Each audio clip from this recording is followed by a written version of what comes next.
Hello, I'm Min Kobayashi, and today I'm going to be bringing you my June book haul. I've been actually very good this month. I've only bought 3 books, which is A Vindication of the Rights of Women. This is written by Mary Wollstonecraft, which is the mother of Mary Wollstonecraft Shelley, the one who wrote Frankenstein. She was a very influential woman in that era, and I've always admired her and thought she was super awesome, and this is a book that I wanted to read for a very long time. Beyond Good and Evil by Friedrich Nietzsche.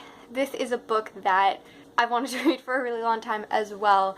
Nietzsche is so fascinating. I've done a lot of research on him, and I've read a lot of his selected works from online and wherever I could find them, and when I saw this gorgeous version for real cheap, I was like, I can't not buy this. There's a collection of them at my chapters, so you can tell like I have others up there, and The Vindication of Rights in Women is the same series, and I think it's absolutely gorgeous. I've already started it and I'm already blown away by it. Suasion by Jane Austen. This is a book that I've already read and adored, and when I saw it in the nice little penguin edition, I was like, I have to, and it was only $3. This book is about Anne Elliot, who's a 28-year-old who previously scorned a lover and now is getting a second chance, but what will persuasion lead? I really enjoy Austen's novels. Anne is just a delight, and she's older and wiser, and then moving on to my library books, I pick up everything that has to do with eating disorders because there isn't a lot of books talking about it, and it's something that I have struggled with for the past 8 years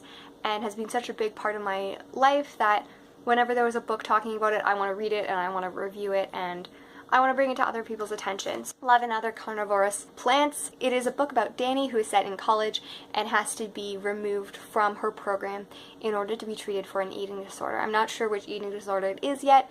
I'm assuming it's probably anorexia, since bulimia often does not get caught.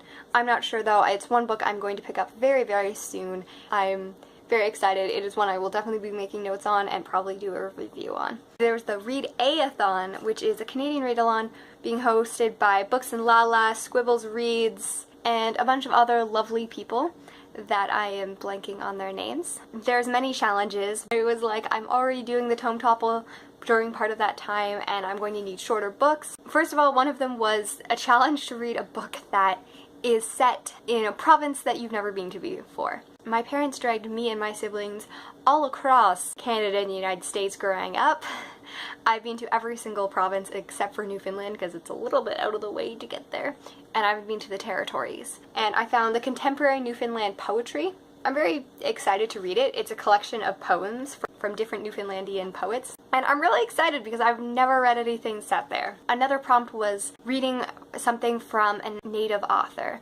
I couldn't find anything off the top of my head, but there is Making a Difference, Canadian Multiculturalism in English Literature. I have lists on my library from books that I want to have, and I found this and I was like, this better have some native authors in here, otherwise what are we doing, Canada? I'm excited to read some short stories and poems from native authors as well as other nationalities represented in Canada. Then I actually went to my library to pick up these books, and there was this huge display of what Canadian authors are writing, and I wanted to loan all of them out. However, I was like, I already have too many books to read. So I picked up The Mysterious Death of Tom Thomson.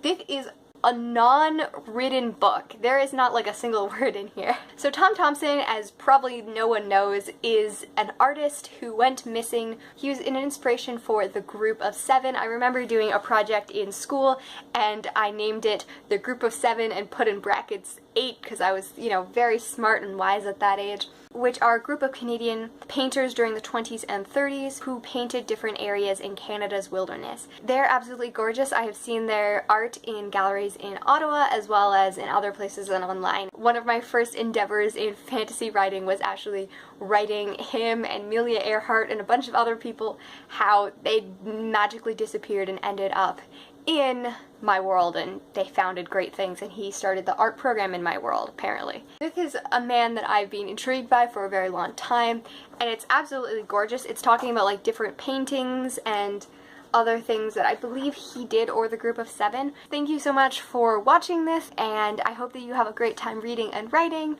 and have a great day. But when I'm all alone, they show up on their own.